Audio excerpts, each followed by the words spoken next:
پہلی بار نہیں ہے، لیکن آج سپریم کورٹ آف پاکستان میں ایک بار پھر بہت ہی ڈرامائی منظر دیکھنے میں آیا، اور یہ اچانک اس وقت ہوا جب آج صبح سپریم کورٹ آف پاکستان کی وہ بینچ جس کی سربراہی چیف جسٹس آف پاکستان جناب جسٹس گلزار احمد کر رہے تھے، اس نے آرمی پبلک اسکول کیس ازخود کیس کی سماعت کے دوران اچانک حکم دیا کہ وزیر اعظم عمران خان عدالت میں پیش ہوں تاکہ ان سے پوچھا جا سکے کہ جوڈیشل کمیشن جس نے اس واقعے کی تحقیقات کی تھی اس کی رپورٹ کے نتیجے میں انہوں نے کیا کارروائی کی۔ یقیناً یہ ایک بہت ہی ایک ایسا بیان تھا، ایک ایسا سپریم کورٹ آف پاکستان کا حکم تھا کہ جس نے کہ پورے ملک میں سنسنی سی دوڑا دی، کم از کم وقتی طور پہ، اور پھر ہم نے دیکھا کہ فوری طور پہ حکومت کی جانب سے رد عمل سامنے آیا، وزیر اعظم کی جانب سے بات سامنے آئی کہ انہوں نے سپریم کورٹ آف پاکستان کے حکم کو فوری طور پہ ماننے کا فیصلہ کیا ہے، اور فوری طور پہ ان کا یہ فیصلہ تھا کہ وہ سپریم کورٹ آف پاکستان کے سامنے پیش ہوں گے، اور وہ سپریم کورٹ پہنچ گئے۔ یہ بہت ہی ایک دلچسپ معاملہ تھا، پہلی بار وزیر اعظم بننے کے بعد وزیر اعظم عمران خان آج سپریم کورٹ میں آئے، اور اس طرح سے سپریم کورٹ نے ایک اور وزیر اعظم کی طلبی کی اور ان سے سوال جواب کیا۔ بہت ہی نازک موقع تھا کیونکہ آج سپریم کورٹ میں کیونکہ سانحہ اے پی ایس کے شہید بچوں کے والدین اور وزیر اعظم پاکستان عمران خان آمنے سامنے تھے۔ یہ ایک الگ بات ہے کہ یہ وزیر اعظم عمران خان کی حکومت نہیں تھی، اس وقت وہ وزیر اعظم نہیں تھے جب دسمبر 2014 میں یہ دل خراش سانحہ ہوا تھا۔ یقیناً اس وقت وزیر اعظم جناب نواز شریف تھے، لیکن آج یہ بچوں کے والدین جو کہ ایک ایسے دکھ میں اور ایسے غم میں مبتلا ہے جس کا کوئی کسی قسم کی کوئی کمپنسیشن نہیں ہو سکتی تھی، وہ چیف جسٹس آف پاکستان کے سامنے، وزیر اعظم پاکستان کے سامنے موجود تھے، اور چیف جسٹس آف پاکستان وزیر اعظم پاکستان سے اس معاملے پہ سوال جواب کر رہے تھے۔ وزیر اعظم تقریباً آدھے گھنٹے سپریم کورٹ کے کمرہ نمبر 1 میں، سپریم کورٹ عدالت نمبر 1 میں موجود رہے جو چیف جسٹس کی عدالت ہوتی ہے۔ عدالت نے سانحہ اے پی ایس پر عدالتی احکامات پر پیش رفت معلوم کی۔ سماعت کے دوران کالعدم ٹی ٹی پی اور حکومت کے مذاکرات پر بھی سوالات ہوئے۔ چیف جسٹس نے پوچھا کہ چوکیداروں اور سپاہیوں کے علاوہ کس کے خلاف ایکشن لیا گیا؟ کیا سابق آرمی چیف اور دیگر ذمہ داران کے خلاف مقدمہ درج ہوا؟ عدالتی ریمارک سے تاثر سامنے آیا کہ بادی النظر میں چیف جسٹس گلزار احمد قومی سلامتی کی سابق اعلیٰ قیادت کے خلاف ایکشن کے خواہاں ہیں۔ چیف جسٹس گلزار احمد نے شہداء کے والدین کا موقف سن کر 4 ہفتوں میں سانحہ اے پی ایس کے ذمہ داروں کے تعین کرنے کا حکم دیا۔ وزیر اعظم عمران خان سے اقدامات کی رپورٹ طلب کی، اور وزیر اعظم عمران خان نے روسٹرم پر آ کے چیف جسٹس گلزار احمد سے مکالمے کے دوران سانحے کے ذمہ داران کی تعین کی یقین دہانی کرائی، اور کہا کہ ملک میں کوئی مقدس گائے نہیں، سپریم کورٹ حکم دے حکومت ایکشن لے گی۔ دلچسپ بات یہ ہے کہ ابھی تک سپریم کورٹ آف پاکستان نے اس سلسلے میں کوئی براہ راست حکم نہیں دیا ہے۔ وزیر اعظم سے کہا گیا ہے کہ وہ ایک رپورٹ پیش کرے، اس حوالے سے اپنے دستخط سے سپریم کورٹ آف پاکستان میں یہ رپورٹ پیش کی جائے۔ 525 صفحات پر مشتمل جوڈیشل کمیشن جس نے سانحہ اے پی ایس کی تحقیقات کی تھی، اس کی رپورٹ میں بہرحال اس وقت کی سیکیورٹی لیڈرشپ، ملٹری لیڈرشپ یا انٹیلیجنس لیڈرشپ کے خلاف کوئی الزامات عائد نہیں تھے، ان کے خلاف کوئی کارروائی کا اس کمیشن نے سجیشن نہیں دیا تھا، نہ اس کا حکم دیا تھا۔ اسی طرح سے ملٹری لیڈرشپ کی ٹاپ براس پہ بلکہ مڈ براس کے خلاف بھی ایکشن نہیں ہوا تھا، گو کہ اس حوالے سے ایکشن ہوا تھا، اور آرمی نے جو اس حوالے سے منسلکہ افسران تھے ان کے خلاف کارروائی بھی کی تھی، لیکن جوڈیشل جو رپورٹ تھی اس کے اندر اس کا ذکر نہیں تھا۔ لیکن چیف جسٹس آف پاکستان اور آج سپریم کورٹ کی یہ بینچ کافی مضطرب تھی اس معاملے میں کہ اعلیٰ قیادت کے خلاف ایکشن کیوں نہیں ہوا۔ آج چیف جسٹس نے ریمارکس بھی دیے کہ آپ وزیر اعظم ہیں، آپ ہر طرح کا اقدام کر سکتے ہیں، تاریخ میں بہت سے بڑے عہدیداران کا ٹرائل ہوا ہے۔ Chief justice of Pakistan justice Gulzar Ahmed کی سربراہی میں جسٹس اعجاز الاحسن اور جسٹس قاضی محمد امین پر مشتمل 3 رکنی بینچ نے سانحہ آرمی پبلک اسکول ازخود نوٹس کیس کی سماعت کے دوران آج اٹارنی جنرل خالد جاوید خان سے استفسار کیا کہ وزیر اعظم نے کیا عدالتی حکم پڑھا ہے۔ اس پر اٹارنی جنرل کا کہنا تھا کہ وزیر اعظم کو عدالتی حکم نہیں بھیجا تھا، انہیں اب آگاہ کروں گا۔ اس پر چیف جسٹس گلزار احمد نے ریمارکس دیے کہ ایسے نہیں چلے گا، وزیر اعظم کو فوری طور پر بلائیں، ان سے خود بات کریں گے۔ وزیر اعظم عمران خان تقریباً 2 گھنٹے بعد وفاقی وزراء کے ہمراہ عدالت پہنچے۔ چیف جسٹس گلزار احمد نے وزیر اعظم کو روسٹرم پر بلا کر استفسار کیا کہ سانحہ APS کے حوالے سے کیا کر رہے ہیں۔ وزیر اعظم نے بتایا کہ جو ممکنہ اقدامات ہو سکتے تھے ہم نے کیے۔ ہماری اس وقت صوبے میں حکومت تھی۔ واقعہ کے دن ہی پشاور گیا، اسپتال جا کر زخمیوں سے بھی ملا۔ صوبائی حکومت جو بھی مداوع کر سکتی تھی کیا۔ چیف جسٹس نے کہا کہ والدین کہتے ہیں امداد نہیں، انصاف چاہیے۔ والدین کہتے ہیں پورا سیکیورٹی سسٹم کہاں تھا، آپ نے اب تک کیا کیا؟ اس پر وزیر اعظم عمران خان نے جواب دیا، 1 منٹ چیف جسٹس صاحب، آپ مجھے بات کرنے کا موقع دیں، ایک ایک کر کے وضاحت کرتا ہوں۔ وزیر اعظم نے بتایا کہ بچوں کے والدین کو اللہ صبر دے گا، ہم معاوضہ دینے کے علاوہ اور کیا کر سکتے تھے؟ انہوں نے کہا کہ میں پہلے بھی لواحقین سے ملا تھا، اب بھی ملوں گا۔ وزیر اعظم عمران خان نے بینچ سے سوال کیا کہ آپ یہ پتہ لگائیں کہ 80,000 افراد کس وجہ سے مارے گئے، 480 ڈرون حملوں کا ذمہ دار کون ہے؟ اس پر چیف جسٹس نے کہا کہ یہ سب پتہ لگانا آپ کا کام ہے۔ چیف جسٹس نے دوبارہ استفسار کیا کہ ریاست نے بچوں کے والدین کو انصاف دلانے کے لیے کیا کیا؟ اس پر وزیر اعظم عمران خان نے جواب دیا کہ میں تو اس وقت حکومت میں نہیں تھا۔ چیف جسٹس نے ریمارکس دیے کہ ہمیں پالیسی فیصلوں سے کوئی سروکار نہیں، ہمیں یہ جاننا ہے کہ اتنے سال گزرنے کے بعد بھی مجرموں کا سراغ کیوں نہیں لگایا جا سکا۔ چیف جسٹس نے معلوم کیا کہ آخری آرڈر میں ہم نے باقاعدہ نام دیے تھے، اب تو آپ اقتدار میں ہیں، مجرموں کو کٹہرے میں لانے کے لیے آپ نے کیا کیا؟ وزیر اعظم عمران خان نے جواب دیا کہ والدین نے جو نام دیے ان میں ہمارے لیے کوئی مقدس گائے نہیں، سپریم کورٹ حکم دے ہم ایکشن لیں۔ اس سے قبل سماعت کے دوران اٹارنی جنرل خالد جاوید خان سے مکالمے کے دوران جسٹس اعجاز الاحسن نے ریمارکس دیے کہ سانحہ APS سیکیورٹی کی ناکامی تھی۔ والدین چاہتے ہیں کہ اس وقت کے حکام بالا کے خلاف کارروائی ہو۔ جسٹس اعجاز الاحسن نے یہ بھی کہا کہ یہ ممکن نہیں کہ دہشت گردوں کو اندر سے سپورٹ نہ ملی ہو۔ اس پر چیف جسٹس گلزار احمد نے سوال کیا کہ لوگوں کے تحفظ کی بات آئے تو انٹیلیجنس کہاں چلی جاتی ہے؟ اربوں روپے انٹیلیجنس پر خرچ ہوتے ہیں لیکن نتائج صفر ہیں۔ کیا سابق آرمی چیف اور دیگر ذمہ داران کے خلاف مقدمہ درج ہوا؟ اٹارنی جنرل نے جواب دیا کہ سابق آرمی چیف اور سابق DG ISI کے خلاف انکوائری رپورٹ میں کوئی فائنڈنگ نہیں۔ بہت آسان تھا کہ نواز شریف اور چودھری نثار کے خلاف مقدمات درج کروا دیتے، لیکن اعلیٰ حکام کے خلاف کوئی FIR درج نہیں ہو سکتی۔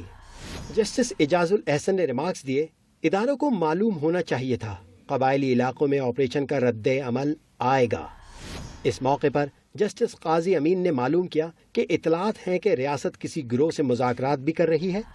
جسٹس قاضی امین کا کہنا تھا کہ ہم کوئی چھوٹا ملک نہیں، دنیا کی 6ٹھی بڑی آرمی ہماری ہے، آپ مجرمان کو مذاکرات کی ٹیبل پر لے آئے ہیں، کیا ہم ایک بار پھر سرنڈر ڈاکیومنٹ پر دستخط کرنے جا رہے ہیں؟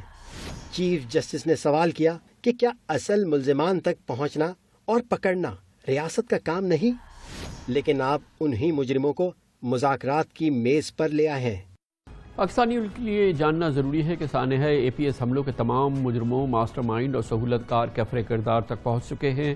تمام 12 دہشت گرد پکڑے گئے، 6 اہم دہشت گردوں پر فوجی عدالتوں میں مقدمہ چلا، 5 کو پھانسی ہوئی، جبکہ 1 ملزم کی سپریم کورٹ میں پٹیشن دائر ہے۔ بلا شبہ شہداء کے لواحقین کا کسی صورت ازالہ ممکن نہیں، لیکن یہ بھی ضروری ہے کہ شہداء کے لواحقین اور زخمیوں کو وفاقی حکومت، KP حکومت، پنجاب حکومت، پاک فوج 11 کور ہیڈ کوارٹرز کی جانب سے مجموعی طور پہ تقریباً 1 ارب 54 کروڑ روپے کی کمپنسیشن دی گئی، جس میں 1 ارب 20 کروڑ روپے شہداء کے لواحقین اور 33 کروڑ روپے زخمیوں میں تقسیم ہوئے۔ اس کے علاوہ ہر گھرانے کے لیے 3 افراد کے لیے مفت عمرے کی سہولت بھی دی گئی تھی۔ DHA میں پلاٹ کے ساتھ مفت تعلیم اور علاج کی سہولت بھی فراہم کی گئی تھی۔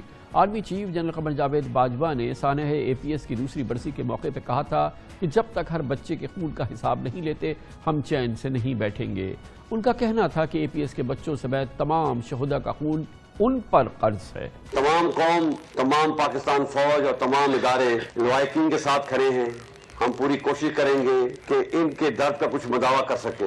جو زخم ہے وہ بہت گہرا ہے. میں جانتا ہوں کہ زخم کو مکمل طور پر بھرنا ممکن نہیں ہے. ایز اے آرمی چیف اور ایز آپ کا ایک نمائندہ میرا یہ عزم ہے اور پاکستان فوج کا بھی عزم ہے کہ ہم اس وقت تک جب تک ہم ہر بچے کے خون کا حساب نہیں لے لیتے, جب تک ہم پاکستان سے دہشت گردی کا کلا کما نہیں کر لیتے, پاکستان کو دوبارہ سے امن کا گہوارہ نہیں بنا لیتے, ہم آرام سے نہیں بیٹھیں گے. ہم پہ ان بچوں کا خون قرض ہے. تمام لوگ جو 22,000 لوگ شہید ہوئے ہیں ان کا خون قرض ہے. سپریم کورٹ آف پاکستان میں آج ڈرامائی پیش رفت تھی, ڈرامائی مناظر تھے. وزیر اعظم عمران خان کی وزیر اعظم پاکستان کی سپریم کورٹ میں حاضری, بینچ نمبر 1 سے چیف جسٹس پاکستان کی بینچ سے مکالمہ, ان تمام موضوعات کو, ان تمام مناظر کو براہ راست دیکھا اور رپورٹ کیا. پاکستان کے نامور سینئر صحافی حسنات ملک ہمارے ساتھ موجود ہیں. بہت بہت شکریہ حسنات ملک صاحب. یقیناً غیر معمولی معاملہ ہے بہت ہی, اور کافی اچانک ہوا کہ وزیر اعظم پاکستان کو طلب کیا گیا اور وہ منٹوں میں حاضر بھی ہو گئے. اس کا حاصل وصول کیا ہے, مطلب اس کا کوئی نتیجہ کیا نکلا؟ یہ سب کچھ تو ویسے تو اٹ سیلف بڑا ڈرامائی ہے, لیکن at the end of the day اس کی کوئی ہمیں کوئی کانسیکوینس یا کوئی بڑی کوئی ڈیولپمنٹ نظر نہیں آئی اس سے جڑی ہوئی. جی بالکل کامران صاحب, یہ بڑا ہی ان یوزول ایک آج کا پروسیڈنگ تھی. ایک تو جو ہم نے دیکھا کہ وزیر اعظم عمران خان اور ججز کے درمیان جو مکالمہ ہوا اس میں کافی تلخی تھی دونوں سائڈ سے. عموماً یہ ہوا کہ جب ہم نے دیکھا کہ ماضی میں بھی جب 2 پرائم منسٹر یوسف رضا گیلانی یا راجہ اشرف آئے تو بڑا ججز کی طرف سے بڑا ریسٹرین کا مظاہرہ کیا گیا, لیکن یہاں بڑے تلخ سوالات رکھے گئے وزیر اعظم کے سامنے, اور وزیر اعظم صاحب نے بھی آگے سے جواب بھی اسی طرح دیے.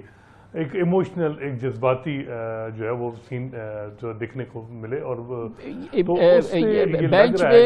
بینچ میں اس بات کی, کیونکہ بہرحال اس کی ایک اپنی امپورٹنس ہے کہ prime minister of the country چند منٹوں کے آرڈر پہ جو ہے وہ عدالت میں پیش ہو اور وہ سامنے فوراً عدالت کے سامنے آ جائے.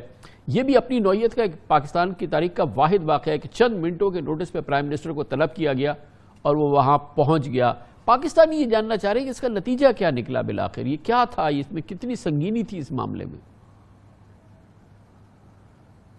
یہ تو کامران صاحب ابھی سارے ہی لوگ اس پہ ہیں کہ جی وجہ کیا تھی اور کیا ہوا, کیونکہ اس میں جو نوعیت تھی کیس کا, جس طریقے سے وہ رپورٹ میں بھی ایسی چیز نہیں تھی. اب جو بینچ کی طرف سے یہ تھا کہ جی پیرنٹس کے جو کنسرن ہیں وہ ایڈریس کیے جائیں. اب وہ جو معاملات تھے ان میں واضح طور پہ یہ تھا کہ جی وہ کرمنل نیگلیجنس کی کسی پہ لائبلٹی نہیں ہے, ہم کیسے کارروائی کریں. تو وہاں جو ہے وہ بینچ, یہ لگ رہا ہے کہ کوئی بیہائنڈ دا سین کچھ ایسے کوئی 1-2-3 دنوں میں کچھ ایسی چیزیں ہوئی ہیں, چاہے وہ ٹی ایل پی کی بیل, ٹی ایل پی لیڈر جو سعد رضوی صاحب تھے ان کی سپریم کورٹ میں میٹر آیا تو پنجاب حکومت نے جو پٹیشن ان کی ایکسیپٹ ہوئی اور معاملہ ریمانڈ کیا گیا لاہور ہائی کورٹ میں. تو جب عدالت نے اتنا سٹینڈ لیا تو پھر جس طریقے سے ٹی ایل پی کے ساتھ مذاکرات کیے گئے, پھر ہم نے دیکھا کہ کل وزیر اعظم عمران خان صاحب نے ایک سٹیٹمنٹ دی کہ جی شوگر مافیا کو جو ہے وہ سٹے مل جاتے ہیں. اس کے بعد ایک ٹویٹر پہ ٹرینڈ چلا ججز کے حوالے سے. تو یہ وہ ساری چیزیں ہیں جو کہیں نہ کہیں جو ہے وہ تلخی لگ رہا ہے کہ ان چیزوں کی تھی جس کی وجہ سے یہ معاملہ آیا. اور گویا کہ بادی النظر میں براہ راست اے پی ایس کیس, اسکد نوٹس کیس کی جو سماعت جاری ہے اس میں بادی النظر میں ایسا نہیں لگتا کہ کوئی ایسا معاملہ ہو گیا کہ جس میں وزیر اعظم کو چند منٹوں کے نوٹس پہ سپریم کورٹ طلب کرے اور کہے کہ فوراً وہ سامنے آئے, پیش ہو. بادی نظر میں ایسا کوئی چیز نہیں لگ رہی. جی بالکل, کیونکہ اس میں اٹارنی جنرل خالد جاوید خان کو کہا گیا کہ جی وہ اپنی سٹیٹمنٹ دیں. تو اگر انہوں نے کہا کہ جی میری وزیر اعظم سے بات نہیں ہوئی تو عموماً ہم نے کیسز میں دیکھا گیا کہ ٹائم دے دیا جاتا ہے کہ ٹھیک ہے آپ بات کریں, لیکن یہاں کہا گیا کہ وزیر اعظم کو ابھی ہم طلب کرتے ہیں. تو یہ بڑا, اور اس میں یہ جو تینوں ججز ہیں ان کے جو بار میں ان کے امپریشن ہے یہ کبھی بھی اس طرح نہیں رہے کہ انہوں نے کوئی پی ٹی آئی گورنمنٹ کے حوالے سے کوئی سخت فیصلے کیے ہوں. تو یہ ایک بڑا ہی ان یوزول سب کے لیے ہے کہ جس طریقے سے آج ریمارکس آئے, اور یہ تھا کہ کوئی اہمیت ہے کہ اس کے بعد پھر 1 مہینے کے لیے ڈیفر ہو گیا یہ کیس. جی بالکل, یہ آپ دیکھیں کہ کیا یہ جو جوڈیشل ایکٹیویزم یا جس طریقے سے آج ریمارکس آئے, کیا یہ ہر معاملے میں بھی اسی طرح اب کنسسٹنسی رہے گی یا یہی معاملہ ختم ہو جائے گا؟ کیونکہ ہم نے دیکھا ہے کہ 1.5-2 سال میں جو موجودہ چیف جسٹس گلزار احمد کے ٹائم میں پی ٹی آئی حکومت کو کافی ریلیکسیشن ملی ایز کمپیئر ٹو اگر آپ کہیں کہ پیپلز پارٹی اور پی ایم ایل این کو. پیپلز پارٹی کو افتخار محمد چوہدری صاحب نے کافی ٹف ٹائم دیا میل ایڈمنسٹریشن کے معاملات میں, ثاقب نثار صاحب نے بڑا ٹف ٹائم دیا پی ایم ایل این کو. تو اب جو پی ٹی آئی کو ہم نے دیکھا کہ 1.5-2 سال میں کسی بھی معاملے میں اس طرح کوئی ایسا ان کو کوئی ٹف ٹائم نہیں ملا. لیکن آج سے پھر یہ ڈیبیٹ ہو رہی ہے کہ کیا اب اس کے بعد ہر معاملے میں جو ہے وہ سو موٹو لیا جائے گا, میل ایڈمنسٹریشن کے جو معاملات چل رہے ہیں اس میں ٹف ٹائم دیا جائے گا, یا یہ صرف معاملہ اس کیس تک محدود رہے گا؟ بہت بہت شکریہ. حسنات ملک ہمارے ساتھ موجود تھے, ممتاز سینئر صحافی.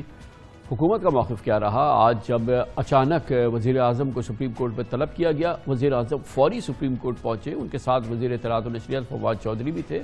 بہت زبردست مناظر تھے اور بہت ہی دلچسپ مناظر تھے. فواد چودھری صاحب نے کیا دیکھا, کیا سنا, کیا محسوس کیا, یہ سب ہم ان سے پوچھتے ہیں. اسلام آباد سے ہمارے ساتھ موجود ہے وزیر اطلاعات و نشریات جناب فواد چودھری. بہت بہت شکریہ فواد صاحب. فواد چودھری صاحب, آج ایک بہت اہم واقعہ ہوا جب اچانک سپریم کورٹ آف پاکستان نے وزیر اعظم کو طلب کر لیا اور وزیر اعظم کا فوری فیصلہ ہوا کہ وہ سپریم کورٹ پہ جائیں گے. آرمی پبلک اسکول کیس کی خود نوٹس کی سماعت کے دوران آپ بھی ان کے ساتھ تھے, اور یہ تقریباً آدھے گھنٹے کا بہت ہی ایک ایسا منظر تھا جس میں پوری قوم یکسو ہو کے ایک جانب اس دن کے 11-12 بجے جو ہے اس طرف مہم ہو گئی تھی. کیا تاثر رہا آپ کا اس پورے انکاؤنٹر, اس پورے انگیجمنٹ کے دوران؟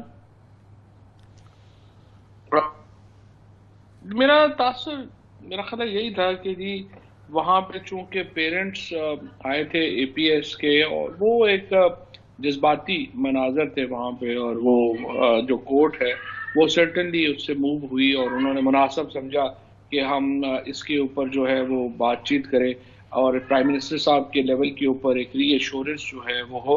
ادروائز اس میں جو ایکشنز ہیں, جو کام کرنے والے ہیں, وہ سارے آلموسٹ ہو چکے ہیں. ان میں کوئی بہت بڑی آپ سمجھے کہ کرنے والے کام ہے نہیں, اور اسی لیے جب وزیر اعظم صاحب نے کورٹ کو کہا کہ آپ اگر آئیڈینٹیفائی کر دیں کہ ہم نے کیا کیا ایکشن لینے ہیں تو وہ ہم کر دیتے ہیں, تو اس کے بعد جو ہے وہ تھوڑا کوئی ہمیں سمجھ نہیں آئی کہ اس پہ کیا ایکشن جو ہیں وہ ہو سکتے ہیں. اس طرح اٹارنی جنرل صاحب نے بھی مینشن کیا, کیونکہ اس کیس میں دیکھیں بڑی کمپریہنسو انویسٹیگیشن ہوئی. اس میں تمام جو لوگ ملوث تھے وہ تختہ دار کے اوپر پہنچے اور ان کو جو ہے وہ پھانسی پہ لٹکایا گیا. اس کے بعد کمپنسیشن جو ہیں اس میں تقریباً 150 ملین روپیز تک کی جو کمپنسیشن ہے وہ اس میں ہوئی ہیں. بڑی میجر کمپنسیشن جو ہیں وہ دی گئی ہیں. اور وزیر اعظم صاحب نے پھر جو نقطہ نظر جس طرح پیش کیا کہ یہ جو حالات تھے وہ ایک پورا اس کا بیک گراؤنڈ تھا اور ایک لمبی ایک کہانی ہے, آگ اور خون کا ایک دریا ہے جس سے پاکستان گزرا ہے, اور یہ ظاہر ہے کہ اس کا لیکن اس کے باوجود بھی سپریم کورٹ نے وزیر اعظم کو حکم دیا ہے کہ وہ اپنے دستخط سے ایک رپورٹ دے کہ وہ کیا کیا ایکشن کر رہے ہیں. اور جب وزیر اعظم نے ان سے کہا کہ آپ آئیڈینٹیفائی کریں کس کے خلاف ایکشن لینا ہے تو ہم کریں گے, مگر لگتا یہ ہے کہ سپریم کورٹ اس سلسلے میں براہ راست نام لینے سے گریزاں ہے. گو کہ انہوں نے کہا سابقہ آرمی چیف اور سابقہ D G I S I کا نام تو نہیں لیا, اس کے بارے میں ذکر کیا گیا, لیکن ابھی بھی سپریم کورٹ کی تسلی نہیں ہے. وہ چاہتے ہیں کہ وزیر اعظم کوئی ایکشن لیں مزید, اور اس کی پھر ان کو تحریری رپورٹ بھی جمع کرانی ہے. خیر آرمی چیف یا ڈی جی آئی اس طرح نہیں ہوتا. دیکھیں ہمارے لیے کامران صاحب بڑا آسان ہے, ہم ہر چیز جو ہے وہ پی ایم ایل این کے اوپر ڈالیں جن کی حکومت تھی, اور ہم کہیں کہ انہوں نے کچھ نہیں کیا, واہ واہ کرتے. لیکن ہمیں ملک کی وحدت کو بھی دیکھنا ہے, ملک کو بھی آگے ایک نظر رکھنی ہوتی ہے کہ کس طرح کے معاملات ہیں. ایسے جو واقعات ہیں, مثلا آپ دیکھیے نا کہ 9/11 ہوا, اس کے بعد کیا پریزیڈنٹ بش نے اور ان کے جو چیف ہیں انہوں نے استعفیٰ دے دیا یا ان کے اوپر ہم نے پرچے کر دیے. ظاہر ہے ایسا نہیں ہوا, ایک طویل جنگ ہے جو ہم نے لڑی اور اس کے بعد کیا. یہاں پر بھی میں یہ سمجھتا ہوں کہ جو نیشنل ایکشن پلان ہوا اور جس میں اس وقت پی ایم ایل این حکومت میں تھی, اس وقت ساری پارٹیز نے ان کا پی ایم ایل این کا ساتھ دیا, اور اس کے بعد ہم نے ایک ٹیررزم کو پاکستان میں شکست دی. اور یہ ایک بہت بڑی لڑائی تھی جو پاکستان کی فوج نے لڑی, پاکستان کے اداروں نے لڑی, اور اس میں جو جنرل راحیل شریف ہوں, جنرل کیانی ہوں, پھر اس سے پہلے جنرل مشرف ہوں, یا اور پھر جنرل قمر باجوہ ہوں, تمام لوگوں کا اپنا اپنا رول ہے، اور پاکستان کی فوج کی جو قربانیاں ہیں ان کو پورا پاکستان سراہتا ہے. تو یہ اس طرح کے واقعات کے اوپر یا اس طرح سے FIRs تو نہیں ہوتی، اس طرح تو پورا ملک کا ریاست کا سسٹم ہی کولیپس کر جائے. بہت بہت شکریہ جناب فواد چودھری ہمارے ساتھ موجود تھے.